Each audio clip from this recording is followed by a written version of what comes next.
બેઠા છો આંખો વીચી, હે વીરા વાડી વધાવો, સાચા સતગુરુ મોટા મુનિવરને સેવીએ. એટલે આવા મહાપુરુષોએ જે અનુભવના રસોડા ખોલ્યા, ઈ ભાત ભાતની વાનગી છે. ભાત ભાતની વાનગી છે. અને આપણને એની વાતો કરતા ને સાંભળતા બહુ મજા આવે. મજા આવે ને? પણ ઈ રસોડું ને રસોઈ એની છે.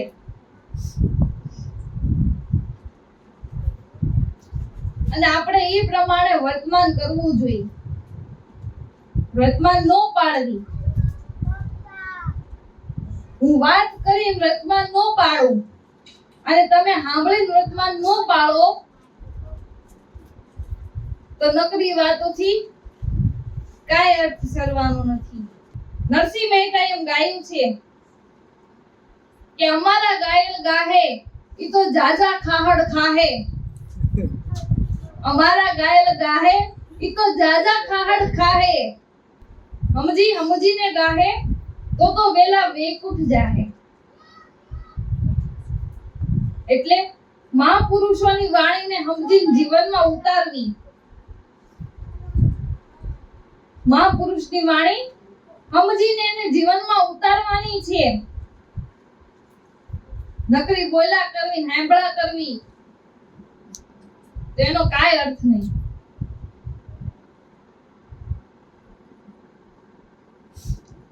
આપણે જીવન એવું જીવવું જોઈએ, વર્તમાન એવું પાળવું જોઈએ કે આપણું જીવન દીપે અને આપણે જે ધણી ધાર્યો હોય એ સદગુરુનું નામય દીપે. તો ગુરુ કર્યા પ્રમાણ છે. તો આપણે એ ગુરુ કર્યા પ્રમાણ છે.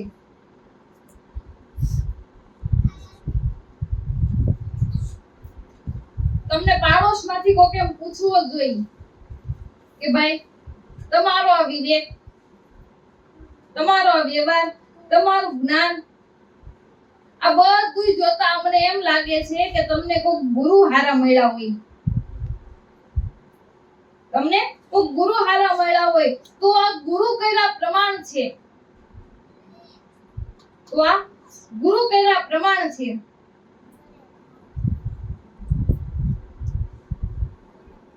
માટે રેણી તો પેલી જ આવે, વર્તમાન તો પેલું જ આવે. અને સંસારની અંદર કઈ ખમી ખાવું પડે તો ખમી ખાઈ લેવું. પણ જે બાનું ધારણ કર્યું છે ઈ લાજે નહીં, એની તો સાધકે કાળજી રાખવી જોઈએ. જે બાનું ધારણ કર્યું ઈ લાજે નહીં, એની સાધકે કાળજી રાખવી જોઈએ. તમને કઈક રોગ થયો હોય તો તમે ડોક્ટર પાસે જાઓ દવા લેવા. ડોક્ટર કેઈ દવા તમે લ્યો અને એ કેઈ પરેજી તમે પાળો તો તમે રોગમાંથી મુક્ત થઈ જાઓ, રોગ મટી જાય આપણો. પણ ડોક્ટર કેઈ પરેજી પાળવી જોઈએ, એ દવા લેવી જોઈએ. અને આપણને બહુ રોગ લાગુ પડ્યો એટલે તો સદગુરુ ડોક્ટર પાસે ગયા છે. એટલે આ સદગુરુ ડોક્ટર પાસે ગયા છે. પણ ગુરુની વાત માને ઈ કામનું, ઈ પરેજી પાળે તો કામનું.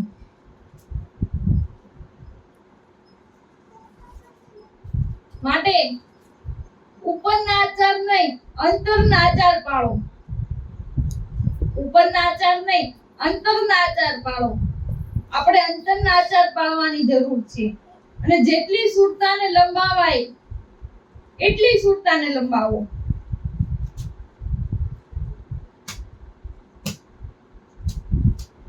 આ તો રણનો રાહોત્યો રણે ચડ્યો. રણનો રાહોત્યો રણે ચડ્યો. દળશામાં માંડે ડગલા. દળશામાં માંડે ડગલા. શિષ્ય પડે તોય ધડ લડે પણ પાછા ભરે નહીં પગલા. રણનો રાહોત્યો રણે ચડ્યો દળશામાં માંડે ડગલા શિષ્ય પડે જેના ધડ લડે પણ પાછા ભરે નહીં પગલા રણે ચડેલો શૂરવીર એનું મસ્તક પડી જાય તોય પાછા પગ નથી ભરતો શિષ્ય પડે જેના ધડ લડે એને શૂરવીર કહેવાય એને શૂરવીર કહેવાય તો એમ આપણે જો વિજય મેળવવી હોય આમાં તો અડગ મનનો મત્તો કરવો જોઈએ અડગ મનનો મત્તો કરવો જોઈએ આમાં કાયર થઈ જાય ઈ આ લડતમાં વિજય નો મેળવી શકે કાયર થઈ જાય ઈ આ લડતમાં વિજય નો મેળવી શકે અને કાયર થઈ જાય એનું આમાં કામય નથી જેને આરામ ખૂબ વાલો હોય જેને નિંદર ખૂબ વાલી હોય ઈ આ ભક્તિ માર્ગમાં એનું કામય નથી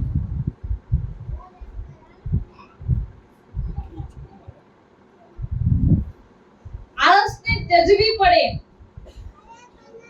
અડગ મત્તો કરવો પડે ને અડગ મત્તો કરીને કામ ક્રોધ લોભ મોહ ગર્વ છલ અહંકાર આ મોટા યોદ્ધાઓ છે એની સામે આપણે લડત કરવી પડે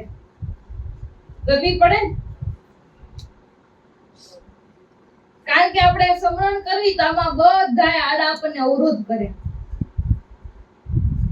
બધાય આડા અવરોધ કરે પણ આમાં કાયર થઈ જાય એનું કામ નથી એનાથી હારી જવાનું નથી એનાથી કંટાળી જવાનું નથી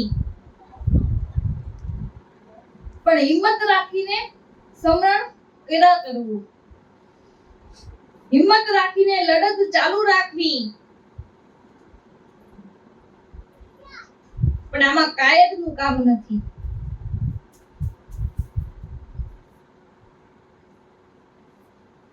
આ ઘણાય તો સત્સંગમાં જવામાં કંટાળતા હોય સત્સંગમાં જવામાં કંટાળતા હોય કે કદાચ ચોમાસાનો ટાઈમ છે ને વરસાદ ને હોય તો આપણે પલ્લી જાય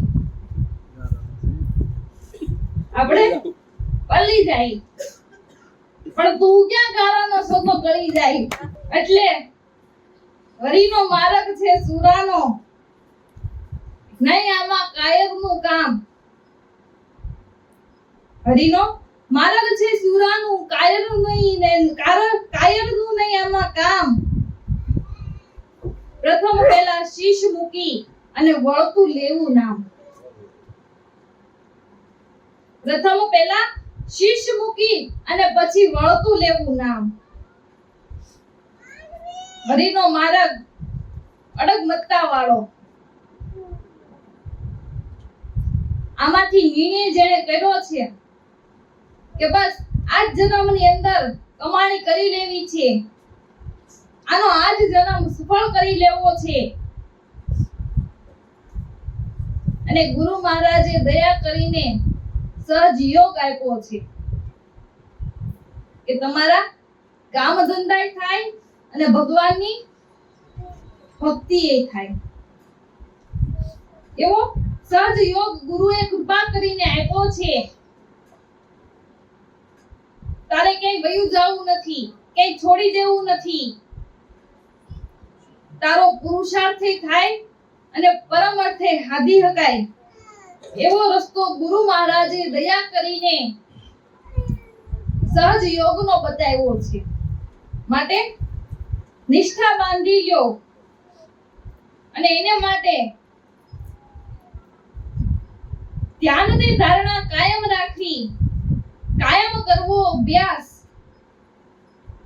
ધ્યાનની ધારણા કાયમ રાખવી કાયમ કરવો અભ્યાસ ભાળી ગયા પછી પણ તૃપ્ત ન થાવું એવો વિશેષ રાખવો ઉલ્લાસ. ભાળી ગયા પછી પણ તૃપ્ત ન થાવું એવો વિશેષ રાખવો ઉલ્લાસ. ધ્યાન અને ધારણા કાયમ રાખવી એટલે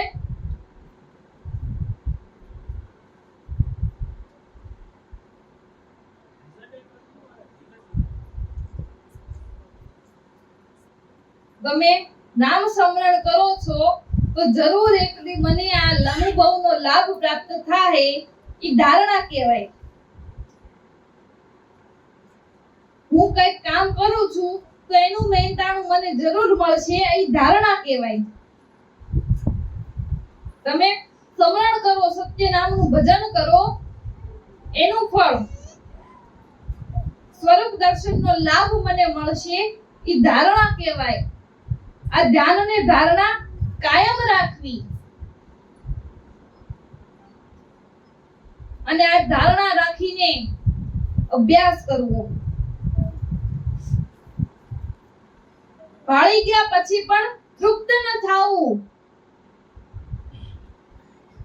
આ અભ્યાસ કરતા આપણને કઈ દેખાય, કઈ જોયું, કઈ જાણ્યું, કઈ આપણે માણ્યું હોય, કઈ અનુભવ્યું હોય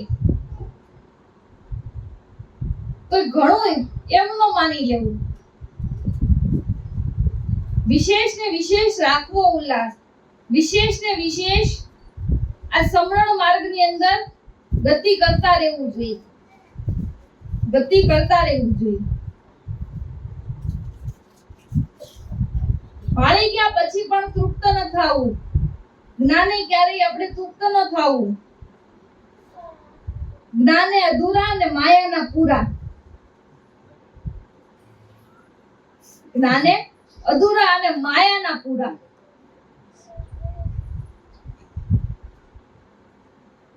એટલે માયા થોડી મળી હોય તો મારા નાથે ઘણું દીધું અને જ્ઞાન ગમે એટલું મેળવું હોય તો મેં હજી કાંઈ મેળવું નથી એમ રાખવું. એમ રાખવું. કારણ કે આ તો અખૂટ ખજાનો છે, એની કોઈ સીમા જ નથી. જેટલું લેવાય એટલું લ્યો. આપણાથી જેટલું લેવાય એટલું લ્યો.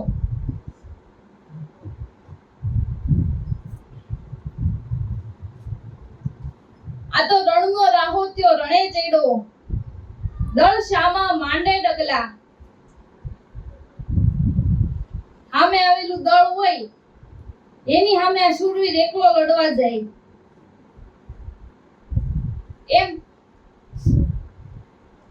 આપણી સામે અવિદ્યા અને માયાના કેટલા યોદ્ધાઓ છે અને આપણે એક છવી. પણ આપણી પાસે આ ગુરુનું પીઠબળ છે. આપણી પાસે ગુરુનું પીઠબળ છે. આપણી પાસે દુશ્મનોને હણી નાખે એવી સત્ય નામની બરસી શમશેર છે. પણ એ સત્ય નામની શમશેરને આપણે બરાબર ધારણ કરવી પડે. નામ સ્મરણ કરીને આ ગુરુનું પીઠબળ પ્રાપ્ત કરવું પડે તો આ માયા અને અવિદ્યાના યોદ્ધા સામે આપણે લડત કરવી શકશું અને વિજય મેળવી શકશું. વિજય મેળવી શકશું. બાકી શિષ્ય ગોકીરા તો સૌ કોઈ કરે. શિષ્ય ગોકીરા સૌ કોઈ કરે. રણે ચડે નર સુરા, કાયર ને તો જોતા ચડે ચિત્રી અને ગાયે આવે નર પૂરા.